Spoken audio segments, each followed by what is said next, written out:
Jakarta. Undang-undang tersebut mengatur gubernur dan wakil gubernur daerah istimewa Yogyakarta adalah sultan dan paku alam yang sedang bertahta.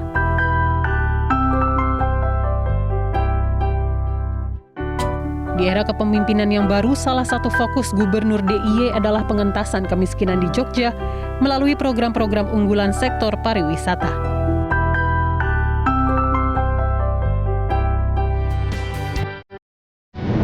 Daerah Istimewa Yogyakarta terkenal sebagai destinasi wisata favorit di Indonesia.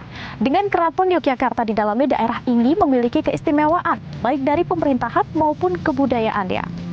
Untuk Indonesia, saat ini berada di daerah istimewa Yogyakarta untuk melihat bagaimana pengelolaan pariwisata dan bagaimana daerah ini merawat kebudayaannya di tengah modernisasi. Ikuti perjalanan saya.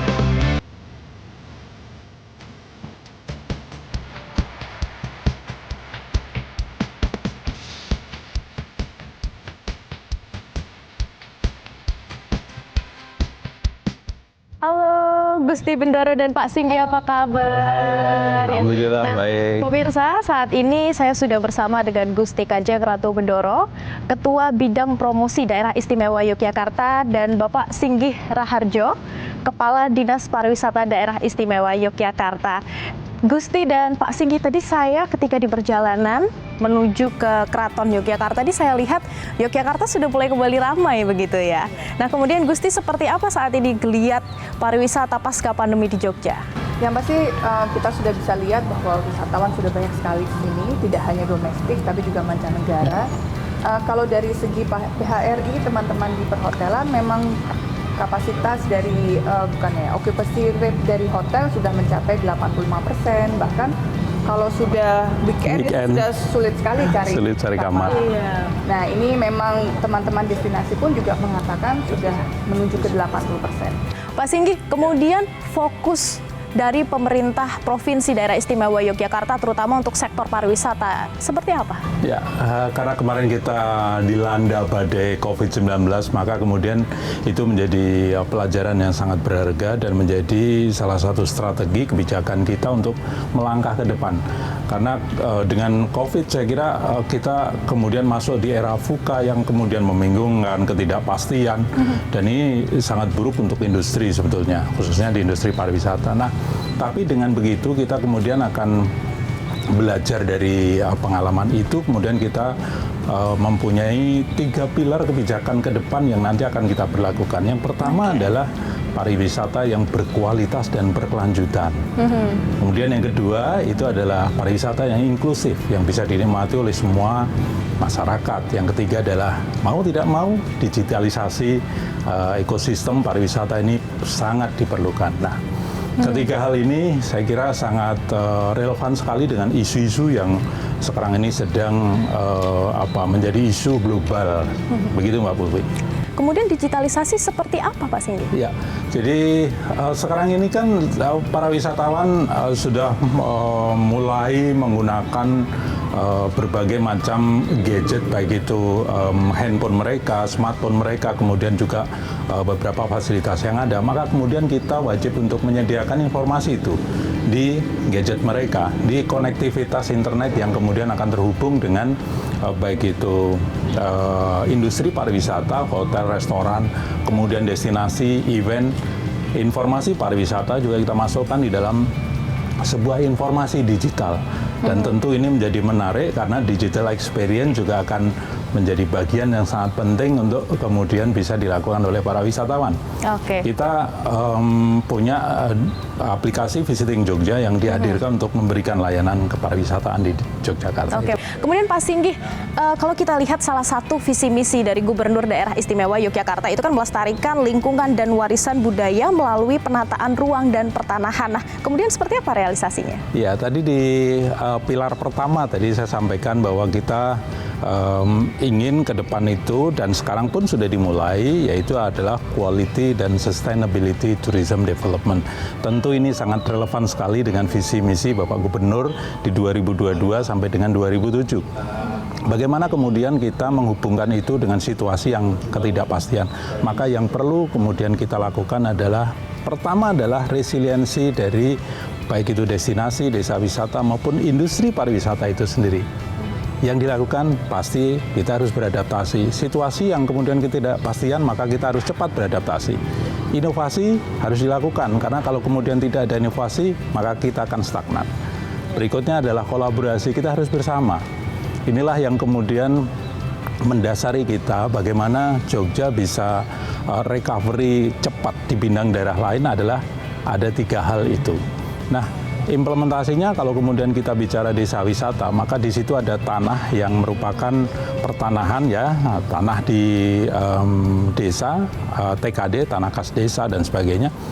Itu adalah merupakan tanah dari Sultan Ground. Maka kemudian Pak Gubernur atau Ngarso Dalem itu memberikan kesempatan kepada desa untuk memanfaatkan itu untuk kemakmuran masyarakat di situ. Oke, win-win solution begitu ya. Tapi harus izin, gitu iya, betul harus sekali. izin terlebih dahulu sehingga kami di sektor pariwisata, terutama untuk masuk di sektor pariwisata di desa wisata, maka kemudian kami wajibkan kalau kemudian desa akan membuat amenitas dari pariwisata, maka status tanah harus clear and clean. Kalau memang itu tanah milik desa yang itu alas haknya adalah Sultan Ground, maka harus ada izin. Oke. Hal-hal seperti itu yang kami terus lakukan. Terus didorong begitu ya. Karena ini juga bisa mengakselerasi bagaimana kita akan mengurangi kemiskinan yang ada di DIY melalui desa wisata dan aktivitas pariwisata. Win-win solution Yes. itu tadi. Nah, kemudian Gusti Bendoro, kalau kita lihat orang awam mungkin taunya Jogja, kebudayaan, dan keraton. Itu 3 hal yang pasti saling berkaitan erat. Apa mungkin ada hal lain mungkin yang sedang ingin diangkat oleh pihak keraton untuk dikenalkan kepada masyarakat luas, bahkan masyarakat dunia? Saya rasa ada, jadi memang keraton itu kan ada di sentral ya, jadi di titik nolnya Jogja. Di mana kalau kita melihat ke utara, tentu di utara itu kita bisa melihat Tugu dan juga Merapi, Gunung Merapi. Lalu kalau kita keraton di tengah, lalu kita menghadap ke selatan, itu ada Panggung Krapia dan juga Pantai Parangkusumo. Nah, sebenarnya ini adalah garis imajiner yang sedang kita angkat, bukan hanya dari keraton, tapi juga dari pemerintah daerah mengangkat untuk menjadi sumbu filosofi yang akan kita ajukan kepada UNESCO. Ini lebih baik kalau kita lihat langsung, Mbak. Kita akan naik langsung menggunakan Bus Heritage Track. Oh, khusus untuk melihat sumbu filosofi di Yogyakarta, dan begitu ya? mendengarkan penjelasannya, apa itu sumbu filosofi. Ini menarik sekali pemirsa. Baik, kita mungkin langsung saja Gusti Bendoro, tapi sebelumnya terima kasih Pak Singgih atas waktunya sudah berbagi bersama kami di segmen ini. Gusti Bendoro saya nggak bisa ikut karena ada kegiatan lain. Oke, baik. Terima kasih Pak Singgih. Gusti Bendoro, mungkin langsung saja kita.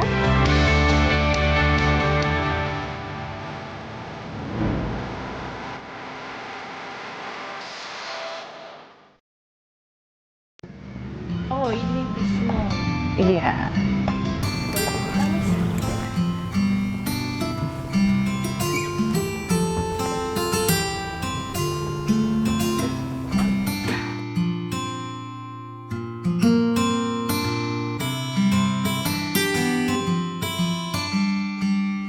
Pemirsa, saat ini saya sedang berkeliling kota Yogyakarta menggunakan bus Jogja Heritage Track bersama dengan Gusti Bendoro. Nanti kita akan melewati jalur mana saja, Gusti? Ya, pertama kita nanti akan ke Panggung Krapia. Nanti dari Panggung Krapia kita akan melihat ada vegetasi di kanan kirinya, lalu jalan menuju ke Keraton. Nah, tapi kita belum berhenti di Keraton nih. Kita muter dulu, kita lihat Tugu dulu. Nanti dari Tugu akan kita bercerita lagi sumbu filosofi perjalanannya, lalu melewati Malioboro dan akan berakhir di Keraton lagi. Oke, sumbu filosofis. Tadi Gusti Bendoro sempat menyebut begitu. Sebenarnya sumbu filosofis ini apa? Jadi sumbu filosofi ini adalah sumbu imajiner yang memang dibentuk pada saat pembangunan keraton di era Hamengkubuwono pertama. Nah, jadi sumbu filosofi ini memang melambangkan kehidupan. Jadi kalau dari Panggung Krapia itu melahirkan pada simbol pada saat kita lahir. lalu kita beranjak dewasa, bertemu dengan jodoh gitu ya, mungkin jatuh cinta dan lain sebagainya. Tetapi pada saat filosofi di tubuh sampai ke keraton, ini lebih kepada filosofi setelah kita dewasa, setelah kita berkeluarga, kita tentunya menuju ke keraton itu ada halangan-halangannya, menuju ke simbol kesucian hidup gitu ya. Itu adalah simbol dari keraton dan ini melewati beberapa tahapan. Contohnya adalah godaan-godaan duniawi. Malioboro itu banyak sekali godaan duniawi dari segi harta. Begitu, harta, tahta, dan wanita. Oh ya, oke. Oke, berarti ini ada artinya masing-masing begitu ya. Nah, kemudian ini sumbu filosofis ini merupakan sesuatu yang menarik karena sepertinya masyarakat awam belum banyak yang mengetahui. Nah, kemudian kenapa Gusti masyarakat terutama dari luar Yogyakarta ini harus mengetahui hal ini? Ya, adanya Jogja Heritage Track ini memang untuk mengedukasi ulang kembali kepada masyarakat luas untuk mengetahui arti-arti filosofi dari perjalanan sejarah ini gitu ya. Sehingga mereka bisa mengetahui bahwa keraton itu dibuat tidak main-main. Tentu ada filosofi-filosofi hidupnya. Lalu setelah itu memang kita sedang mengusung ini menuju ke UNESCO. Oh, sudah sampai tahap? Sudah sampai tahap kemarin terakhir dari pihak UNESCO sudah visitasi yang final ke Jogja. Harapannya kita dalam waktu dekat mendapatkan kabar gembira gitu ya. Karena ini sudah perjalanan sudah lumayan lama, sudah sekitar 8 tahun perjalanan. Jadi dari kita merevisi kembali sampai akhirnya kita mengajukan kepada UNESCO kembali dan akhirnya baru 2 bulan yang lalu kita ada visitasi di Jogja. Oh wow, berarti tinggal selangkah lagi begitu ya Gusti. Oh masih panjang sebenarnya. Masih panjang karena paling tidak mereka sudah mengatakan ini cukup untuk diajukan ke UNESCO, lalu prosesnya masih agak beberapa tahap lagi dan akhirnya nanti sampai matang kita mendapatkan pengakuan UNESCO. Kemudian Yogyakarta dan kebudayaan, Ya. ini kan dua hal yang sangat erat begitu ya Gusti. Kemudian bagaimana dari pihak pemerintah Provinsi Daerah Istimewa Yogyakarta sendiri untuk mengajak anak muda, apalagi di era digitalisasi yang serba cepat begitu, agar tetap ikut melestarikan budaya? Tentunya karena kami memiliki dana keistimewaan, ini merupakan suatu support yang luar biasa. Karena dengan dana keistimewaan ini maka bisalah kita lebih menguri-uri atau lebih bisa sampai akar rumput kita gerakkan untuk melestarikan budaya tadi. Contohnya seperti sumbu filosofi ini. Ini mengajukan ke UNESCO itu tidak hanya ini loh cerita sejarah saja, tapi bagaimana dari tiap kelurahan itu ada komitmen dengan pemerintah daerah untuk menjaga cagar budayanya dan juga aktivitas kebudayaan di tiap kelurahan. Karena itu juga menjadi nilai poin dari UNESCO. Jadi tidak hanya bagaimana pemerintah itu melakukan perbaikan terhadap struktur bangunannya, tetapi bagaimana juga masyarakat itu juga melestarikan yang disebut sumbu filosofi. Bagaimana masyarakat juga ikut melestarikan begitu ya? Karena sebenarnya kalau saya sering bilang adalah culture is timeless ya. Kalau tourism is borderless, culture is timeless. Jadi bagaimana kita bisa repackaging culture tersebut sehingga bisa bersahabat dengan generasi milenial dan juga Z. Oke, nah berarti setelah ini kita akan berkeliling kota Yogyakarta, kemudian kita akan kemana lagi Gusti? Kita akan mengunjungi kampung wisata di Gedong Kiwo. Oh ini salah satu yang juga tengah dikembangkan oleh Pemprov DIY begitu ya. Ada apa di sana? Nanti kita lihat aja di sana. Oke baik, kita jalan-jalan dulu ya. Iya.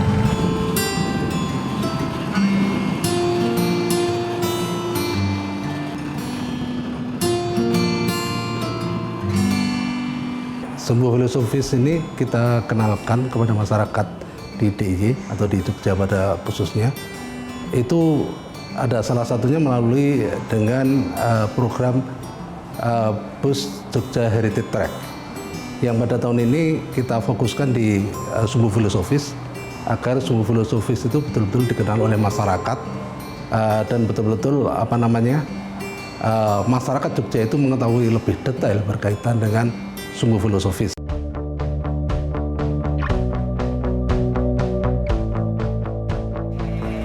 Oke, semoga kita sudah sampai Gusti. Siap.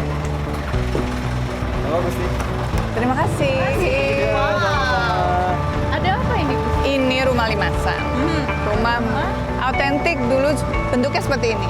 Oh, ini masih asli Yogyakarta, masih Iya, seperti ini begitu. betul. Ya? Oke, selain ini ada apa lagi? Di seberang kita ada batik rumah. Ini lumayan rame untuk produksi batik di sini. Oke, kita akan lihat ke dalam. Boleh?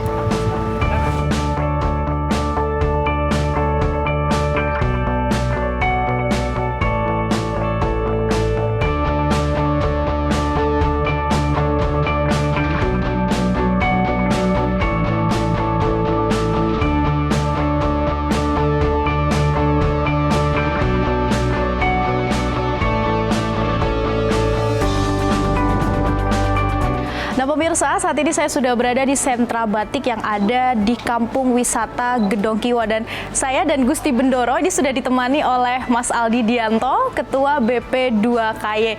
Mas Aldi, kita lihat ini sangat luar biasa ya Kampung Wisata. Kemudian apa yang ditawarkan di sini? Ya, di Kampung Wisata nanti Gedong Kiwo ini ada beberapa potensi-potensi, yaitu tadi ada 2 bangunan bersejarah yang mempunyai kaitan dengan keraton.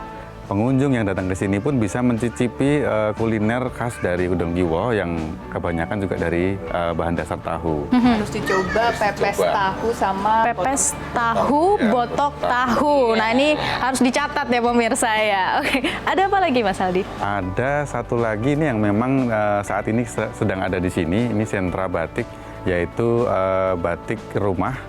Ini merupakan salah satu UMKM yang sekarang sedang ngehits di Jogja, dan ini dulu perjuangannya dari kecil sekarang sudah besar dan banyak dikunjungi wisatawan-wisatawan. Gusti, UMKM ini kan salah satu kunci ya untuk memajukan kampung wisata yang ada di Yogyakarta. Nah, kemudian bagaimana peran dari pemerintah provinsi untuk mendukung UMKM dan pastinya untuk mendukung kampung wisata tersebut? Memang program dari pemerintah itu ada beberapa, ada cukup banyak ya. Contohnya memang bagaimana kita bisa mencoba untuk mendigitalisasi. Jadi mendorong teman-teman UMKM ini untuk masuk ke dunia digital.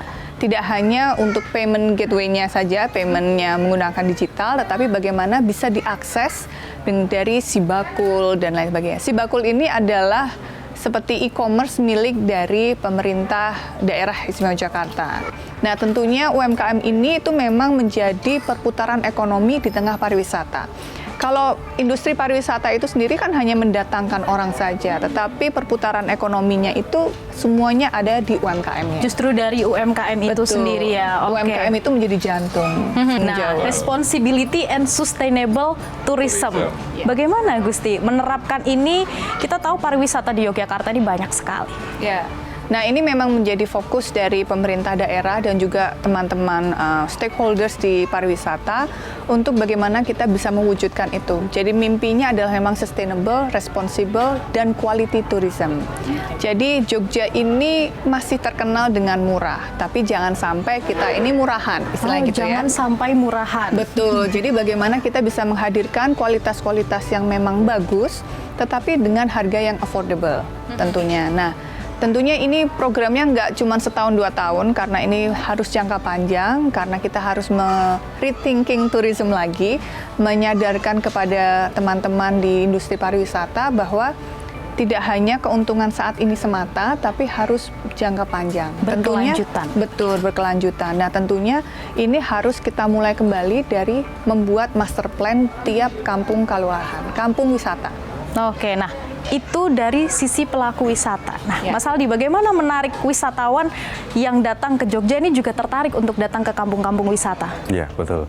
Jadi kami dari pemerintah kota, saya Badan Promosi Kota Yogyakarta, itu mempunyai beberapa program. Jadi seperti kemarin dalam rangka ulang tahun Kota Jogja, kita mengundang media dari seluruh Indonesia, 4 itu dari Malaysia. Kita undang untuk datang ke Jogja, mereka merasakan farm trip, family recreation trip, untuk mengetahui potensi apa saja yang ada di Kota Jogja. Lalu kampung wisata, dan yang terakhir itu karena ada kegiatan karnaval Kota Jogja yang menjadi puncak acaranya. Ikonnya Jogja ya. Ikonnya Jogja, Gusti. itu mereka diberikan stage khusus untuk bisa meliput itu dan bisa membranding ke luar daerah. Untuk pengunjung itu bisa tertarik ke Jogja. Oke. Itu salah satunya, Mbak Putri. Oke. Yang kabar gembiranya lagi pemirsa, Yogyakarta pada Februari 2023 akan menjadi tuan rumah dari ASEAN Tourism Forum. Betul. Sudah sampai mana persiapannya, Gusti? Persiapannya ya mungkin bisa dibilang sudah mendekati 60% mungkin ya, Mbak. Kalau dari segi bangunannya memang sedang kita renovasi dan touch up. Memang dari Kementerian Pariwisata juga meminta kita untuk segera memperbaiki karena memang ini menjadi ajang internasional yang cukup bergengsi ATF ini. Nah, ini ada dari negara-negara ASEAN akan datang gitu ya, ada B2B-nya dan ada juga B2C-nya. Jadi ini kita sangat semangat banget, antusias banget akan ini ada di Jogja karena setelah 20 tahun ini kembali lagi ke Jogja. Okay. Dan beberapa waktu yang lalu Pak Sandiaga Uno pun mengatakan bahwa recovery di Jogja ini adalah paling tinggi di Indonesia dengan occupancy rate-nya di atas 90%. Wow, ini luar biasa. Nah, kemudian pastinya dengan adanya ATF ini pasti akan berdampak besar begitu terhadap pariwisata dan UMKM yang ada di Jogja. Seperti apa? Nah, kita memang menjadi target dari pemerintah daerah istimewa Jakarta untuk menjadi top 10 one of the best di Southeast Asia. Jadi ATF ini merupakan pintu gerbang besar yang akan membuka kita ke sana. Karena kalau kita sudah lihat list buyer yang akan datang ke Indonesia, tidak hanya dari Asia saja, tetapi dari negara-negara Eropa yang memang sebenarnya belum pernah datang ke Indonesia. Dari Finland, dari berbagai macam negara ini sudah siap untuk datang ke Jogja, melihat pamerannya, melihat traffic-nya, dan juga tentunya melihat Jogja juga sekitaran. UMKM nanti juga akan dilibatkan. Betul. Jadi kita akan ada satu area di mana itu hanya khusus UMKM Jogja yang akan hadir di situ. Nah, ini merupakan kesempatan emas untuk kita bisa akhirnya nanti dapat buyer-buyer dari luar dari Jogja, bahkan luar dari Indonesia gitu ya. Harapannya nanti kita bisa memboosting ekspor kita. Sudah siap Mas Aldi? Siap. Menyongsong dan juga mengarahkan teman-teman pelaku wisata di Yogyakarta untuk menyambut ATF begitu. Harus siap, Mbak Pul. Terima kasih Gusti Bendoro sudah mengajak saya berkeliling Yogyakarta melihat potensi yang luar biasa dari pariwisata dan budaya Yogyakarta yang mungkin belum banyak orang awam tahu begitu. Terima kasih juga Mas Aldi sudah berbincang bersama kami. Semoga ATF 2023 di Yogyakarta nanti bisa berjalan dengan lancar dan juga sukses. Oke. Denyut pariwisata di daerah istimewa Yogyakarta memang tak pernah berhenti. Daerah ini selalu menjadi tempat bagi banyak orang untuk kembali dan kembali lagi. Saat ini Jogja tengah berupaya berbenah untuk menerapkan pariwisata yang berkelanjutan tak hanya dalam bidang ekonomi namun juga sosial dan lingkungan. Diharapkan dengan cara ini, Jogja bisa semakin mendongkrak pariwisatanya tak hanya di mata wisatawan domestik saja, namun juga mancanegara. Dari daerah istimewa Yogyakarta untuk Indonesia.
Metro TV